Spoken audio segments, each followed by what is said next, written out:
Hi, all of you. I am Shanghamitra. Today, I am going to analyze the second prose of Flamingo, namely Lost Spring, which has been written by Anis Junk, who was born on 1944 in Rourkela, Odisha. Actually, she was born in Hyderabad. Then she was brought up in Odisha. She was an Indian author, journalist, and columnist for very well-known newspapers in India and abroad also. Her most famous work is Unveiling India. She became very famous after writing this Unveiling India.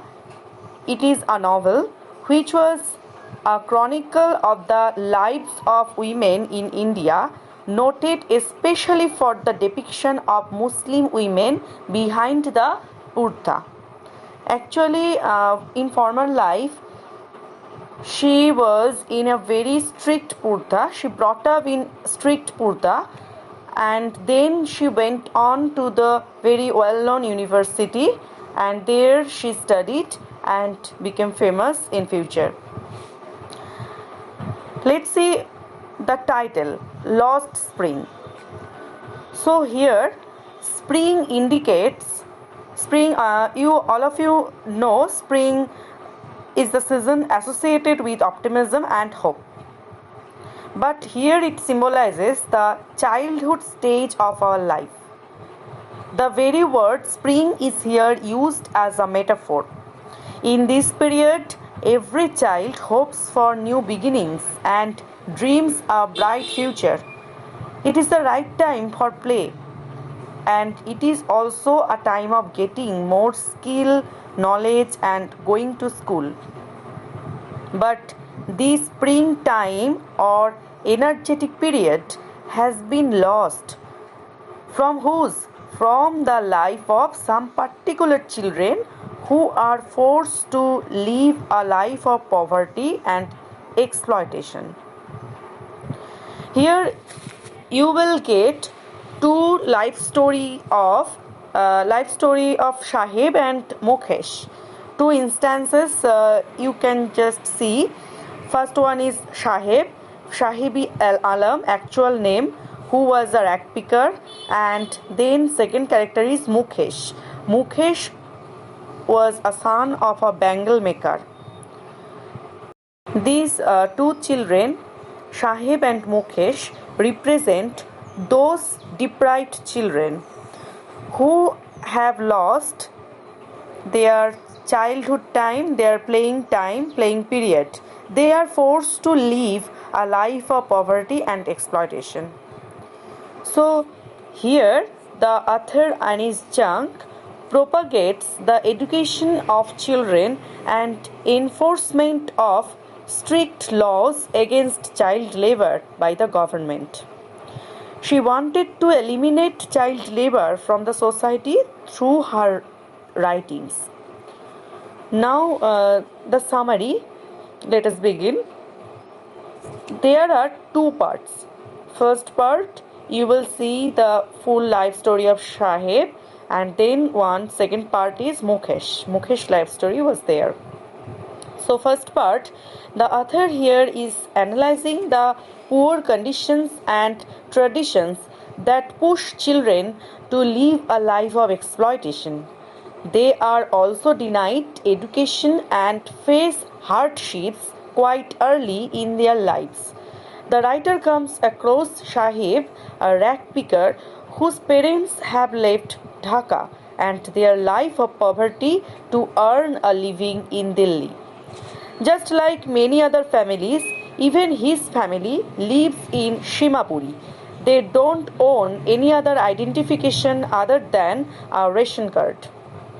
These children can't afford to go to school but get excited when they find a coin or even a 10 rupee note while just searching in the garbage. And when he searched in the garbage for finding out rupee or coin or any other things. At that time, the author noticed him and he described what was the actual life of Sahib, and he has lost his childhood period, that time when every child studied, they study in that period, but they have lost their springtime, their energetic period, their playing period. This is their only way of earning. The writer feels awful to see Sahib, a rag picker, whose name also means the ruler of earth. But the poor child has lost his childhood for searching their earnings and roams barefooted with his friends. Right from morning to afternoon, the author comes across him in a tea stall. Sahib becomes sad as he realizes that he is no longer the master of his own destiny, and the loss of identity weighs heavily on his tender shoulder. So that is the full story of Sahib, full life story of Sahib, described in the first part.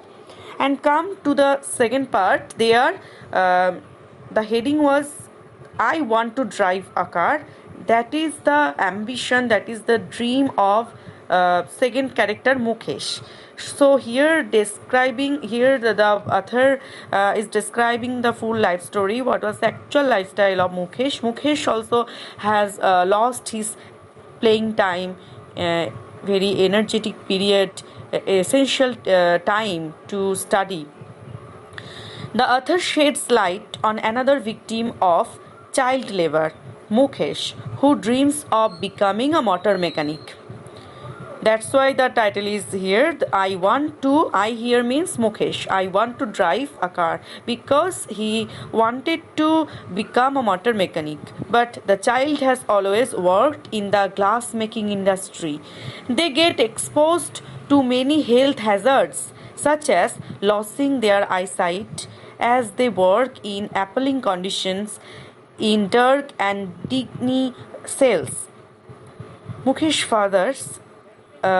father is blind, and even his father and grandfather were also blind. So the bangle makers of Firozabad are so burdened that they have stopped dreaming, unlike Mukesh, who wants to drive a car. That is, they live in Firozabad, and Mukesh worked in Bengal glass making industry, glass making factory. So he has lost his childhood period, study time. So that is the very unhygienic lifestyle he had been spending, and that time he wanted to become, one day he will become a motor mechanic.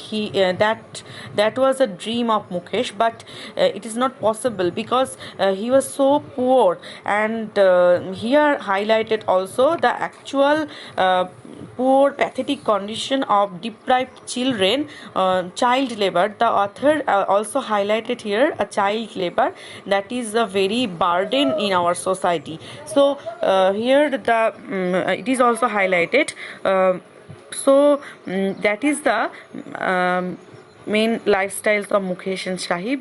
Both children represent those deprived children who actually victim of child labor in our society.